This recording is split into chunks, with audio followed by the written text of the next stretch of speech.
وقال رسول الله صلى الله عليه وسلم صلوا في بيوتكم ولا تتخذوها قبورا أو كما قال عليه الصلاة والسلام. اللهم صل على سيدنا مولانا محمد وعلى آل سيدنا مولانا محمد وبارك وسلم. Alhamdulillah, my honorable elders and brothers in Islam, all praise is due to Allah subhanahu wa ta'ala, the most gracious, the most merciful. All thanks is due to Allah subhanahu wa ta'ala for all His favors and gifts that He has bestowed upon us. And may infinite amount of blessings and peace be upon the noble Prophet sallallahu alaihi wasallam and his companions and those who follow the straight path. Today's topic of discussion is to talk about the disturbing situations in the world. We're finding so many, the acceleration of so many disturbing situations in the world. And as a believer, what guidance do we get in the Quran and the Sunnah of the Prophet sallallahu alaihi wasallam as to how we're going to deal with all the disturbances and the increase of disturbing situations. The verse that I've recited before you, it translates, أَحَسِبَ النَّاسُ, that do mankind think that they'll be left, that they say we believe, but they won't be tested. That if you're a believer, you're going to be tested. The world is, Allah SWT has created as Darul Imtihan, as a place of test. So it's a question in the Quran. It's a rhetorical question. Right? It doesn't give an answer. It's just for you to think. That do mankind think that we leave them? We leave you to say that you believe and that they will not be tested? Then it says after that, وَلَقَدْ فَتَنَّ الَّذِينَ مِنْ قَبْلِهِمْ. Indeed, we tested those before you. Meaning that you're not. This is the way that Allah is the creator of the world. He's made the world this way. He said, وَلَقَدْ فَتَنَّ. Just because in case we think that we're being picked on. Allah is saying you're not being picked on. وَلَقَدْ فَتَنَّ الَّذِينَ مِنْ قَبْلِهِمْ. We tested people before you.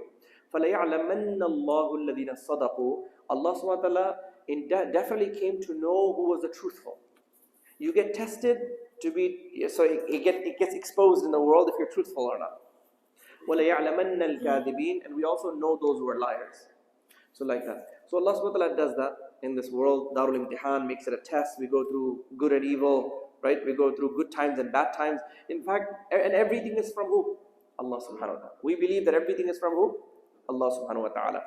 So, I was just speaking to Norman earlier, right? We were talking about bad times. We were talking about bad situations. How even when you get bad situations, it's actually good for us. Because when you go through misery in this world, you lost, you have to pay an extra fine, right? Because it's not, everything is from who? Allah subhanahu wa ta'ala. So when you pay prices for small, wrongdoings or anything that you mishaps, it's good because it's much smaller than the scale of the hereafter. Like if you did something wrong and then you have to pay the price for it, it's much lighter here. Allah subhanahu wa ta'ala says in the Quran that we give you lighter punishments here before the big punishment of the hereafter so that you come back to the right track. So it's actually for a believer, even when he goes through hard times, he feels a sense of relief. Like I rather go through my little pains of this world, but I don't want to go through any of the bigger pains of the hereafter. So today's topic of discussion is just to look at disturbing situations and see from the Quran how we can look at it with a positive light. Today in the world, so many disturbing news, right? Global warming, right? Look at the flash floods. 1/3 of Pakistan under flood. 1/3 of Pakistan. So can you just imagine that? Most people who pray here, right? A lot of people here happen to be from Pakistan, Afghanistan. We can't even imagine that. Like lands becoming seas. They have a term for it on news. They call it inland seas. Right? They came up with a new, they have a name for it. Inland seas is when your city just turns into a sea. So it's called an inland sea. And now there's more possibility of that in the world, right? Now even we see in this government, they're kind of fast-pacing things. Now they're like, oh, let's get all the electric cars out by 2030. They're fast-pacing things. They're like, oh, we've been slowing down on things, but I think, we were just taking it too easy. So there's disturbing situations. People are also, because the fitnas are increasing, people are losing hope. People are losing their trust in Allah subhanahu wa ta'ala. It's a trial. The worst trial, by the way, is not the trial of dunya. The worst trial is when you get tried in your deen. Remember that, right? The worst crisis is not that you lost money or you lost some material things. The worst loss is when you have a spiritual loss. And if you lose hope in Allah subhanahu wa ta'ala, don't lose hope in the mercy of Allah subhanahu wa ta'ala. Now when we're talking to people, their situations, their family situations, their business situations, they're losing hope. We have to remind them to be hopeful. We're saying, no, Allah subhanahu wa ta'ala is in charge of everything. Have trust. They're like, how could I trust? They said, you have to trust in Allah subhanahu wa ta'ala. You need to rise again. Don't lose hope and trust in Allah subhanahu wa ta'ala. We say that in our, when I give the sermon. And you notice that our Friday sermons are always the same, right? The Arabic, hopefully you all have it memorized by now. And the verses that we quote on there are, you can imagine that they must be the most important. That's why it's often repeated. And one of the things that we say is what? لا تقنطوا من رحمة الله. Don't lose hope in the mercy of Allah subhanahu wa ta'ala. People starting to think that, people when they lose hope, they make wrong comments, right, against Allah subhanahu wa ta'ala and His creation. They say things like, oh, it doesn't seem like, it's like people do whatever they want. It's not people do whatever, yes, people do whatever they want. We have a free will. Human beings are acting according to their choices, but Allah is the maker of all things. So no matter how times have become tough or hard, who is allowing everything to happen? Allah subhanahu wa ta'ala. And He's the great Hakim, the most wise.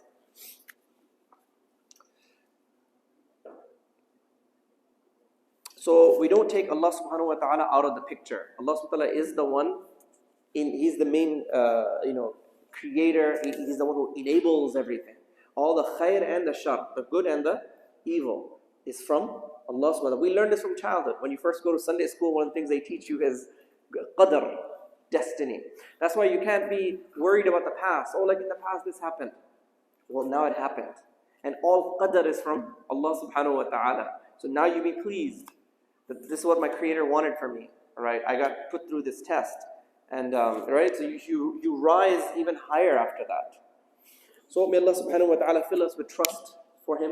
May Allah subhanahu wa ta'ala fill our hearts for trust in Allah subhanahu wa ta'ala. Fill our heart with proper hope in Allah subhanahu wa ta'ala. And hope in the mercy of Allah subhanahu wa ta'ala. Allah subhanahu wa ta'ala do that for us. Allah subhanahu wa ta'ala enable us to have so much hope and so much trust that we pass it on to others. That when you're in your dialogues and communication with people, you put hope in people. In Allah subhanahu wa ta'ala. Trust in people. Make people, increase people's trust with Allah subhanahu wa ta'ala. Allah subhanahu wa ta'ala make us like that. When we look at cause and effect, when we look in the Quran, we notice that actually there's a lot of evil that has been occurring by man, but the effects haven't come about. It's actually coming about much slower. If you take all the Quran and take all the hadith and look at cause and effect, if you do this sin, then this is supposed to come about. And you look at all that, actually the world is not it's actually much slower. It's like Allah's had so much mercy on us. It hasn't happened what was supposed to happen on this earth. Your summary would be is that it's actually something is holding it back. Like God's having more mercy on us. What we deserve is much more worse than what we're dealing with. We deserve much more worse. It's like something is holding it back. Maybe it's our pious, our aslaf, ulama, the pious amongst us, they hold it back. That's part of the Islamic concept. That even pious people, they hold back the anger of Allah subhanahu wa ta'ala. That's why when a pious man dies, it's such a sad moment that when a pious man dies, because you don't know, because of him, Allah subhanahu wa ta'ala kept so much harms coming to the whole community. When he passes, that's why we're also grieved that the man of God left. This man of God left. So now when he left, now the world may just become trials may become more upon us. We know cause and effect. Science tells us cause and effect. And the Quran also tells us cause and effect. We happen to, as a society, we believe the science, we take that very seriously. So we know that colors make certain effects, smells make certain effects, and then we take that into consideration. Meaning that we apply that in our business, in our home. We say, okay, if this color makes this effect, I'm going to take on this color. If this smell, in my business, if this is going to make my business flourish, you're going to quickly change your policy, right? And put that as part of your business scheme. One of the biggest causes of the effects of the world is your deeds. And that's the one I'm coming to today. Your a'mal. Your a'mal make the world a good place for you or makes it a bad place for you. And that's what the Quran emphasizes. So if you look at the biggest cause in the Quran and the biggest effect is your deeds. And from a materialistic people who don't connect themselves to the revelation, they put this main cause, they put that to the side. But actually this is the biggest cause. We take on all the small causes, the smells, the colors, any whatever science tells us, we believe in it. That's fine, because obviously Islam is not against the facts of science. But we have to remember our revelation comes. Understand? And our revelation, throughout the revelation, the summary of our wahi, revelation is that a'mal are what's creating your world for you, your deeds. So as we see devastation, increase your a'mal. What should we do? Increase our a'mal. When you increase your a'mal, you and your family's a'mal, your good deeds, Allah subhanahu wa ta'ala will protect you and your family. You'll be in the right track regardless of what's happening around you. We all need to increase our a'mal. Allah subhanahu wa ta'ala give us the tawfiq to do so. Now, when you increase your a'mal, it'll benefit you and the people around you. You have to remember that. So sometimes what's happening to people is that you're doing a misdeed, like someone's listening to music, na'udzu billah. So what you're not realizing is that it's not just having an effect on you, it's going to affect your children and your family and everybody around you. You're part of the devastation of the earth. Whenever you disobey Allah subhanahu wa ta'ala, you're part of the devastation. So do you and I want to be part of the devastation, or do we want to be part of the solution? The solution. So devastation in the world is caused by your misdeeds, our misdeeds. And all the happiness and peace will come about by our proper deeds.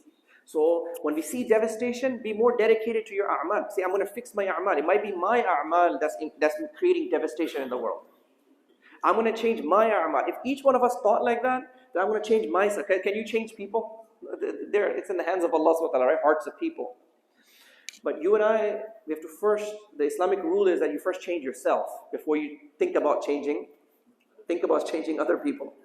So if all of us, inshallah, we take this to heart, we're going to change our a'mal, we're going to change it. Yeah, if everyone does that, change their own a'mal, just make it better. See where there's improvements.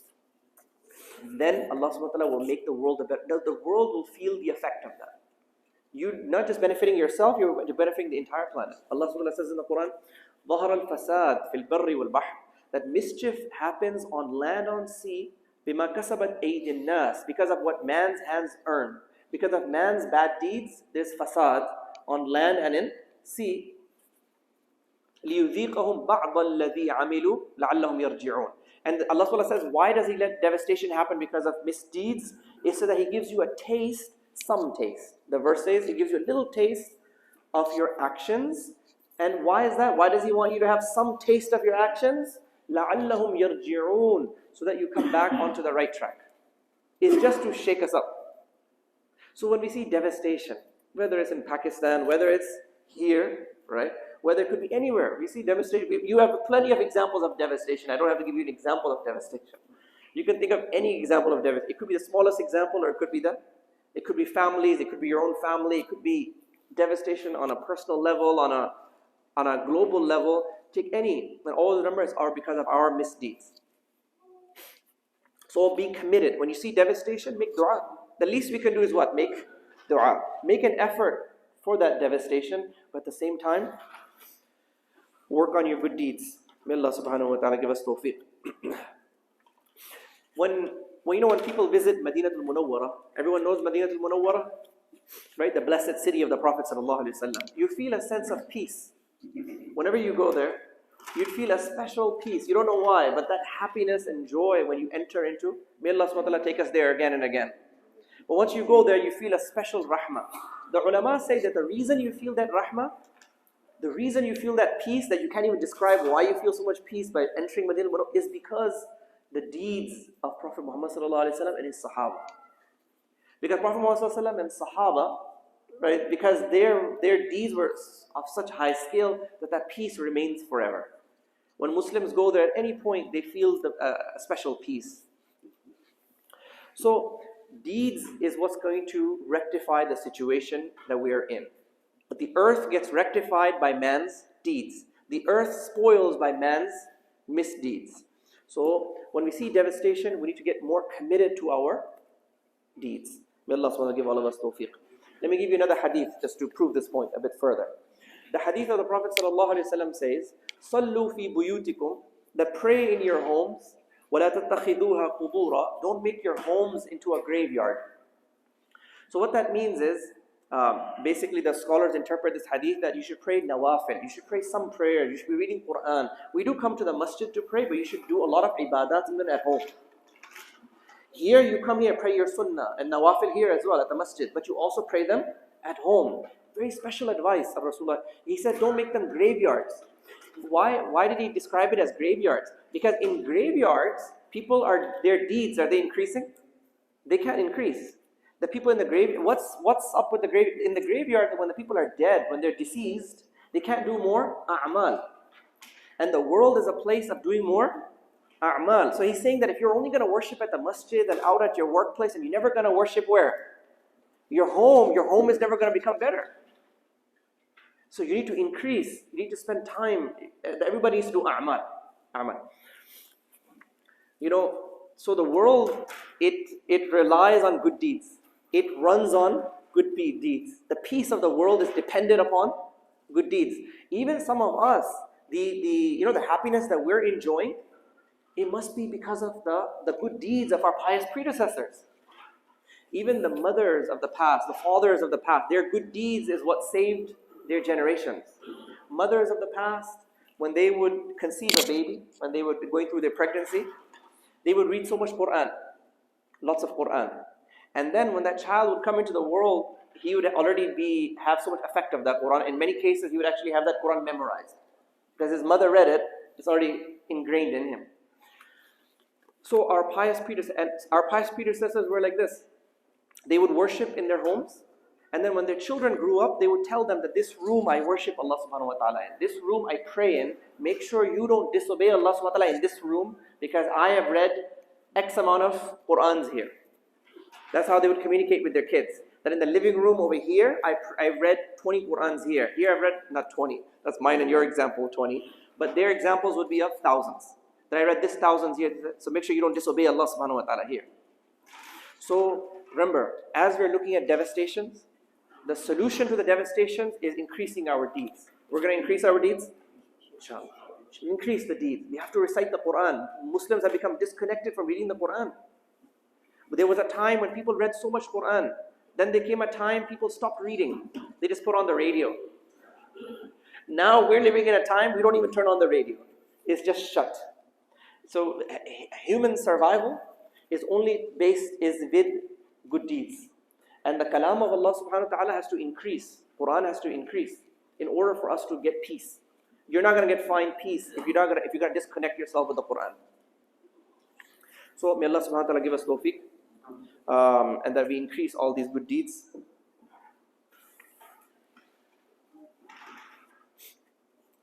So that the world can become a more peaceful, a better place for our children to come in. We all have memories of our parents, how dedicated they were, how they did their a'mal. We need to increase. Allah subhanahu wa ta'ala give us tawfiq. I'm just going to leave you with one hadith, and I'll close. There's one hadith, it's a lengthy hadith, so I'll just give you a summary of it. The Prophet ﷺ mentioned many sins in this hadith, 13 sins. This hadith is related in Mishkat. Hadith is by Abu Hurairah radiallahu anhu. He mentioned 13 sins. I'm going to give you a quick rundown of those 13 sins. He basically said that when the money will be just with the elite, so the economies will be based such that the elite have all the money. Also, he said that when the trusts, public trusts, whoever's in charge of the public trusts, he thinks is personal property. Sin number 2, isn't that a sin? That's a sin. Is a trust one person's public property? No, a trust belongs to the community. So when people who are in charge of the trust think it's their personal property, sin, it's a sin. Number 3, he said when you think zakat is a burden, it's like you're being penalized. It's like a tax. You're like so burdened. Why do I have to pay zakat? Is that rightness? Is that a right attitude? Completely wrong attitude. Would you like Allah subhanahu wa ta'ala to take all your money away from you so next year you don't pay zakat? Do you want that or no? Or do you still want your money? You still want your money. It's just small percent, right? $1 out of the $40 that you give. Another sin that is mentioned here, you study religion for other than Allah subhanahu wa ta'ala. Like you're studying it for ulterior motives. You're studying religion even for your personal gains, not for you to have Allah's way being established on the earth. So he said this will happen by the end of time. So these 13 sins are listed here. I'm just trying to run you quickly. You will bring, the friendship is taught to us in our religion. So your priorities will be upside down. Meaning your parents, instead of putting them on your best friends list, parents are distanced from you. But your friends are, you make them your best friends. And your parents, who are supposed to be your best friends, you put them at the lower end. They're your acquaintance. They're just people you know. So it's a huge sin. One of the things, when we teach children, we help them to get their pyramid of friendship right. We teach them what an acquaintance is, and what a friend is, and what a best friend is, and who needs to be on that list and where. Children are sometimes shocked to hear that it's usually always upside down. Kids' list is always upside down. The best friend is the wrong person. We tell them, no, your mom and dad are your best friends. Allah subhanahu wa ta'ala is your best friend. Prophet sallallahu alaihi wasallam, these are the closer. They're the ones who love you the most. So, Prophet sallallahu alaihi wasallam said that this pyramid will go upside down. Basically, this list is not, these 13 are not the only sins. This is just a list that this will happen. He said, wine, music will be very, very widespread. Also, the new people, the religious, we will start cursing the people of the past. Meaning that we're sitting here, we think we're more holier than the Sahaba. We're more the Imams, we look down upon them. That, oh, this Imam, you're trying to find faults. Where you yourself, you have no ilm yourself. But the pious Aslaf and the predecessors who passed down the religion to us, the young man is talking bad about all the pious predecessors. This is major sin. So anyways, these are just a quick rundown of some of the 13 lists the Prophet ﷺ said. And then he said, if you do these sins, then the world will become a bad place. Then you'll have zalzala, you'll have fires. We're seeing how many wildfires we have. All that is mentioned here. Your heart, your spirituality will be ruined.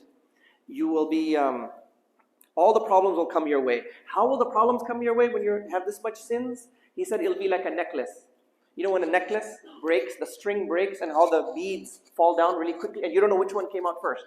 As soon as the necklace breaks, everybody's just quickly trying to catch it and all the beads fall. He's saying that when you do this many sins, your problems will come to you left and right. You don't even know which one hit you. You don't know which fitna came first. They will all come your way. So, I just gave you a summary of that hadith of Abu Hurairah. 13 sins, and he said that the fitnas will come your way, all kinds of fitna. Like the earth will start, going against you.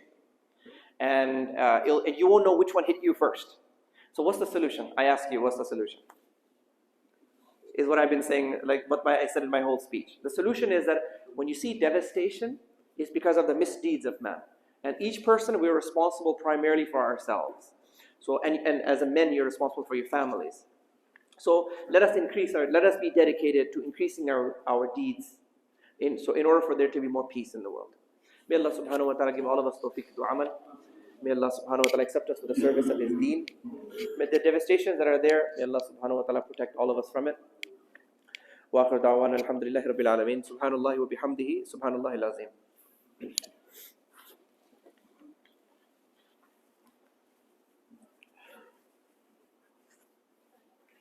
Allahu Akbar, Allahu Akbar. Allahu Akbar, Allahu Akbar. Ashhadu an la ilaha illallah. Ashhadu an la ilaha illallah. أشهد أن محمدًا رسول الله. أشهد أن محمدًا رسول الله. حي على الصلاة. حي على الصلاة.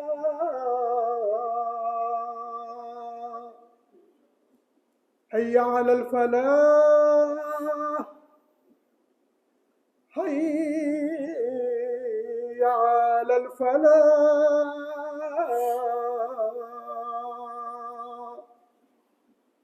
الله أكبر، الله أكبر. لا إله إلا الله.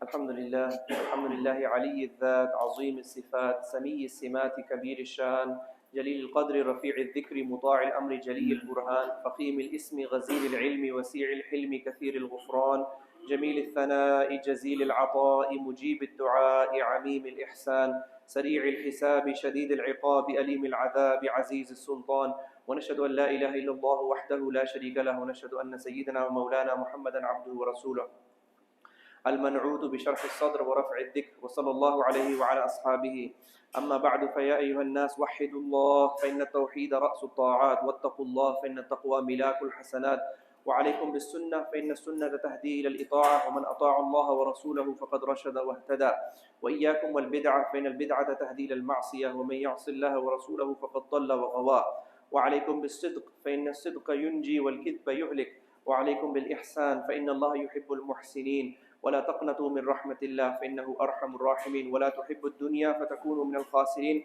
ألا وإن نفسا لن تموت حتى تستكمل رزقها فاتقوا الله وأجملوا في الطلب وتوكلوا عليه فإن الله يحب المتوكلين فادعوه فإن ربكم مجيب الداعين واستغفروه يمددكم بأموال وبنين.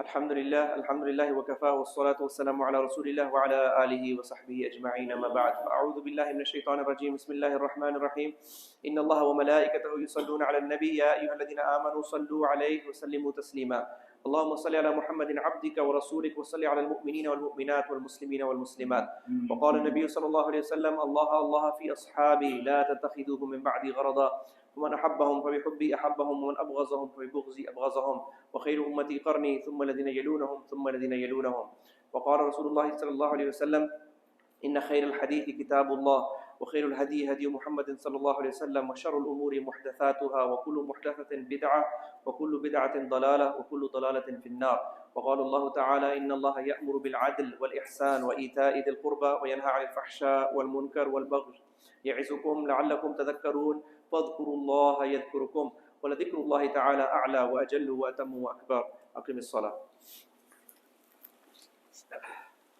الله أكبر الله أكبر الله أكبر الله أكبر أشهد أن لا إله إلا الله أشهد أن لا إله إلا الله أشهد أن محمدا رسول الله أشهد أن محمدا رسول الله حي على الصلاة حي على الصلاة حي على الفلاح حي على الفلاح قد قامت الصلاة قد قامت الصلاة الله أكبر الله أكبر لا إله إلا الله.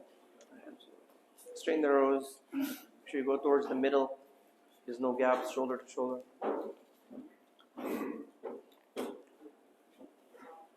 Allahu Akbar.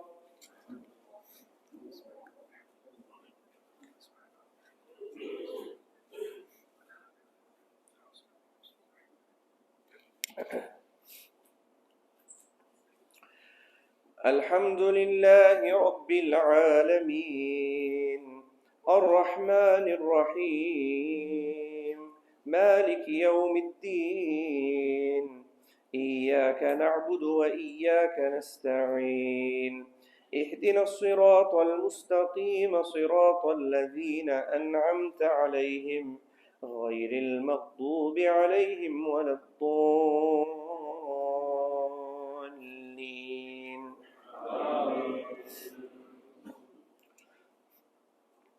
والسماء ذات البروج واليوم الموعود وشاهد ومشهود قتل أصحاب الأخدود النار ذات الوقود إذ هم عليها قعود وهم على ما يفعلون بالمؤمنين شهود وما نقموا منهم إلا أن يؤمنوا بالله العزيز الحميد الذي له ملك السماوات والأرض والله على كل شيء شهيد.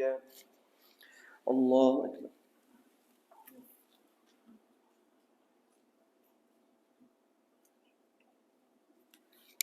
سمع الله لمن حمده.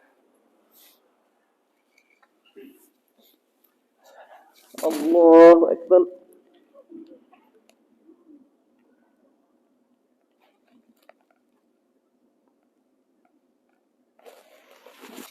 الله أكبر. الله أكبر.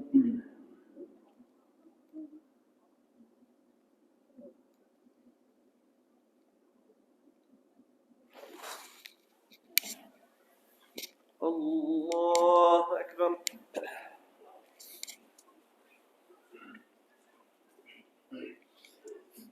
الحمد لله رب العالمين الرحمن الرحيم مالك يوم الدين إياك نعبد وإياك نستعين اهدنا الصراط المستقيم صراط الذين أنعمت عليهم غير المغضوب عليهم ولا الضالين.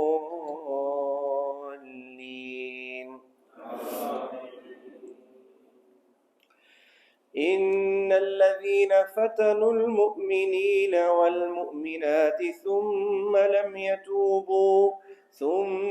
لم يتوبوا فلهم عذاب جهنم ولهم عذاب الحريق.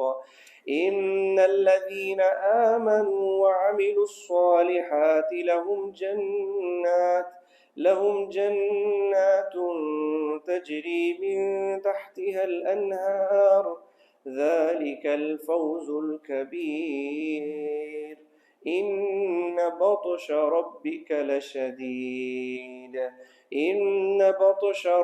لشديد إنه هو يبدئ ويعيد وهو الغفور الودود ذو العرش المجيد فعال لما يريد. هل أتاك حديث الجنود فرعون وثمود بل الذين كفروا في تكذيب والله من ورائهم محيط. بل هو قرآن مجيد في لوح محفوظ. الله أكبر.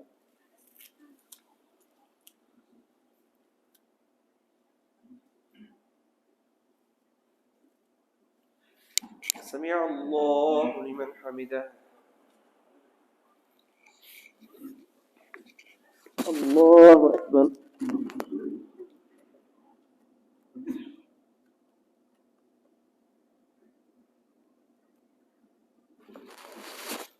الله أكبر. الله أكبر.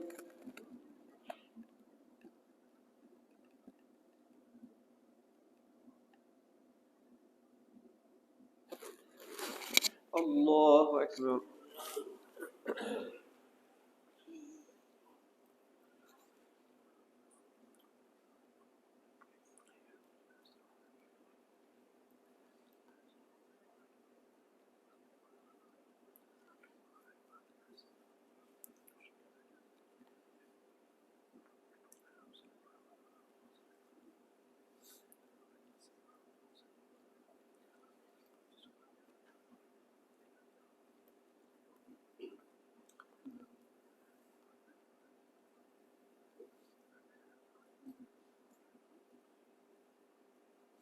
السلام عليكم ورحمة الله.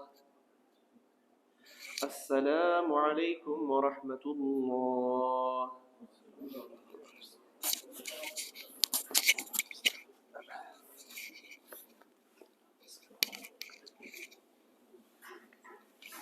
Inshallah, we just have one announcement. There's a clothing drive for the people affected in the floods of Pakistan. May Allah subhanahu wa ta'ala relieve the people of Pakistan. Allah subhanahu wa ta'ala give us tawfiq to make dua for them and to help them as much as we can and however we can.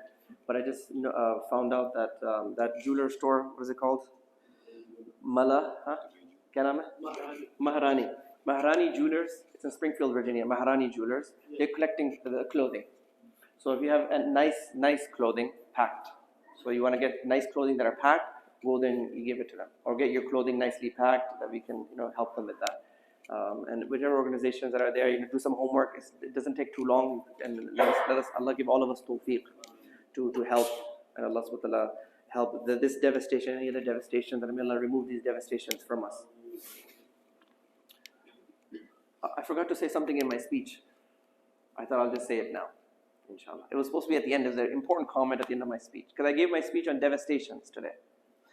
There's three things I noted at the end of my speech, which was that one is that to make sure there's no further devastations of global warming, right? We have to make sure we stop the major sins. Major sins and fara'id, fulfill your fara'id and stop the major sins. There's three things I'm going to say. That's number one. And number two, you have to make istighfar. What do you have to do? When you're really in trouble, what do you have to do? Make istighfar. We say that at the end of our khutbah. وَاسْتَغْفِرْهُ يُمْدِدْكُمْ بِأَمْوَالٍ وَبَنِينَ. Number two, we all have to do istighfar. Number one is we have to stop the major sins and fara'id around us. And number two is istighfar. And number three is durood. And this is going to help us to bring peace into the world. So let us do that, and let us help physically wherever we can. Allah give us tawfiq.